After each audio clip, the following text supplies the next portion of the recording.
السلام علیکم، میں ہوں اقبال سحر اور آپ دیکھ رہے ہیں ریئل نیوز ورلڈ۔ نئی اسرائیلی حکومت کے اقتدار سنبھالتے ہی غزہ پر فضائی بمباری۔ اطلاعات کے مطابق اسرائیل نے آج بدھ کی صبح غزہ پر فضائی حملہ کیا ہے۔ گزشتہ ماہ 21 مئی کو اسرائیل اور حماس کے مابین 11 روزہ لڑائی کے بعد اسرائیل کی جانب سے غزہ پر کیے جانے والا یہ پہلا فضائی حملہ ہے۔ اسرائیلی جنگی طیاروں نے غزہ کی پٹی کے جنوب میں خان یونس شہر پر فضائی حملے کیے ہیں۔ اسرائیل ڈیفنس فورسز نے ایک بیان میں کہا ہے کہ تازہ حملوں میں اس کے لڑاکا طیاروں نے خان یونس اور غزہ شہر میں حماس کے زیر انتظام فوجی کمپاؤنڈز کو نشانہ بنایا ہے۔ فی الحال یہ واضح نہیں ہو سکا کہ آیا فضائی حملوں میں کوئی جانی نقصان ہوا ہے یا نہیں۔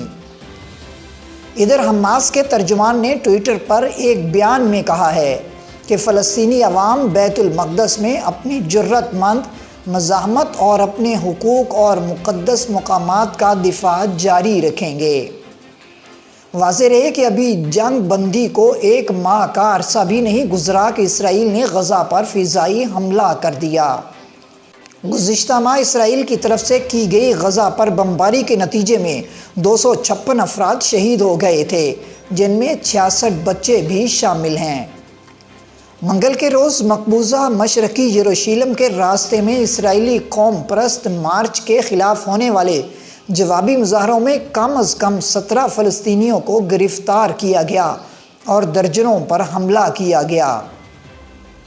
واضح رہے کہ گزشتہ روز مسجد اقصیٰ کے باہر یہودیوں کے اجتماع میں عربوں کے لیے موت کے نعرے لگائے گئے۔